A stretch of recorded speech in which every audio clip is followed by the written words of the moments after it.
હવે બીજો વિડિયો લઈ લો. હા હા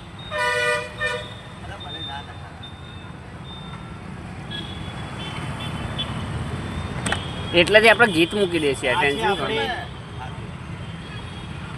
આ છે આપણે આઈસ પકોડી. હવે આપણે આમાં ઉપરથી ચોકલેટ નાખીશું. ચોકલેટનું એના ઉપર પછી આપણે ઢોકળાની ચીપ નાખીશું. આ છે આપણી આઈસ પકોડી. બસ હવે કટ કરો.